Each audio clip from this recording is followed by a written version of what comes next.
The Gospel of Matthew contains 5 discourses, and the first of these is the Sermon on the Mount, found in chapters 5 to 7.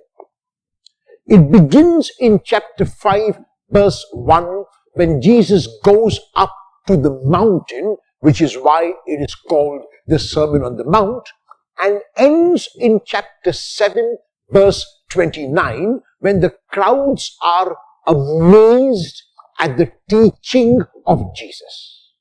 The sermon is divided into a variety of parts. Our gospel text of today is from Matthew chapter 5, verses 21 to 37, which speaks about the theme of the sermon and gives an explanation about that theme through 4 examples. At the beginning of the gospel text of today, Jesus says emphatically that he has not come to abolish the law. He has not come to do away with the law. He has come to reinterpret the law. He has come to move the focus of the law merely from external observance, from following the rule, from following the letter of the law, to assimilating the spirit of the law. Sometimes the letter of the law might be too regimental, might be too rigid, and it needs to be reinterpreted. It needs to be internalized, which is what Jesus is advocating in the gospel text of today. And in each of these 4 antitheses, Jesus speaks about what was said in the Old Testament and what he wants that people and his disciples do today. The first of these is about killing. Killing was prohibited, Jesus says, of old. No one has the right to take the life of another. And so Jesus begins the first of the 4 antitheses by speaking about how it was said in the Old Testament that you must not kill. And anyone who kills has to answer for it. Jesus, however, focuses not so much on the extreme of killing, but also of anger within one's heart against another. And he says, if there is this anger in my heart against another because I believe that the other has wronged me, the sooner I get rid of that anger, the better. Because the anger which is in my heart will prevent me from seeing myself as I am, from seeing others as they are, and from seeing God as God is.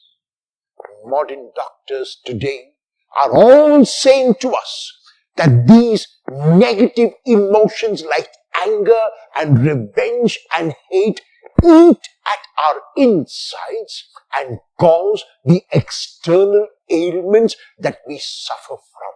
So anger is responsible for high blood pressure. Anger is responsible for hypertension. Anger is responsible for every other kind of ailment which does not allow me to be the kind of person that I am. Also, if I am angry with another, it does not allow me to see the person as he or she is. It is true that sometimes people betray us. It is true that sometimes people let us down. It is true that sometimes people do not come up to our expectations. When that happens, then we are careful the next time that we are not led astray by the same person. If that happens, we are careful the next time that we don't expect too much of this person. But if I continue to be angry against that person, I am affecting no one but myself. Surely we must take action against the betrayal. Surely we must take action against being let down. Surely we must try to rectify the betrayal or the mistake which the other has made. But we can do that. We can take all the action we need. We can take effective action and efficacious action, an action that is relevant but without being angry. And so Jesus gives very, very practical advice in the gospel text of today when he invites us not merely not to use physical attack against someone, but even to let go of the anger from my heart so that I can be the kind of person that I am. The second is about adultery. And Jesus speaks about a relationship between a man and a woman. Jesus speaks about a relationship between a couple. And Jesus says fidelity is something that is required. The couple needs to trust each other. The couple needs to have their confidence in each other. The couple needs to have faith in each other. And adultery is something that is not only prohibited by Jesus, but he even says that we should avoid looking at anyone with a selfish motive, with a sexual motive, and even with a selfish motive. If I use people, I am really missing the point, because people are to be respected and things are to be used. Very often in our life, we respect things, but we use people. And so Jesus is calling us that when we look at others, to look at them with selfless eyes, not to look how a person can appeal to my senses, not to see how a person can cater to my needs, but to see how a person can be seen as a person in him or herself, and to reach out to that person as a person and not as a thing. In the third antithesis, Jesus speaks about divorce and how in the Old Testament it was allowed. Divorce follows after the question on adultery, because often divorce is gone into because one partner has been unfaithful to another.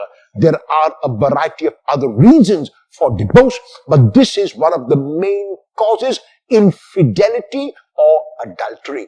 And that's why Jesus continues his discourse when he speaks about a person who is never allowed to divorce.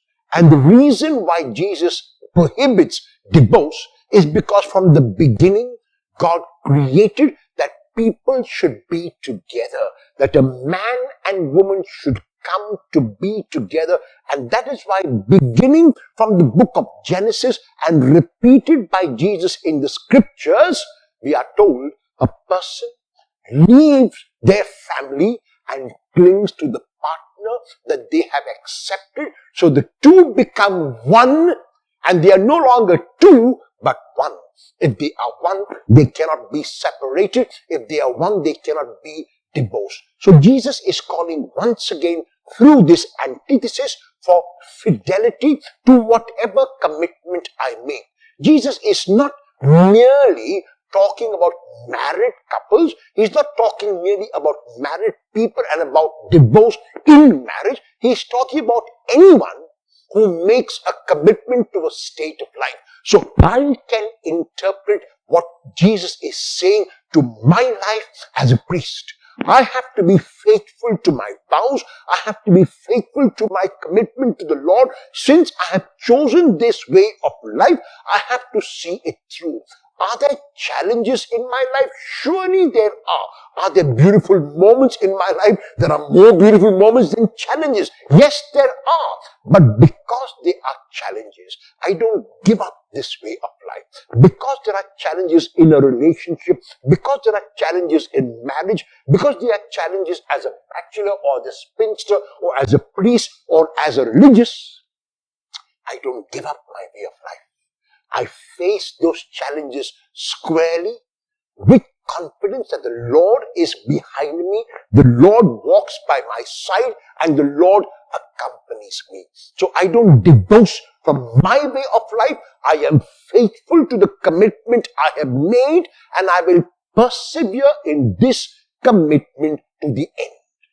And the fourth antithesis is about oaths. There is no need to invoke the name of God when there is no need. And there is almost no need to invoke the name of God to prove my truth.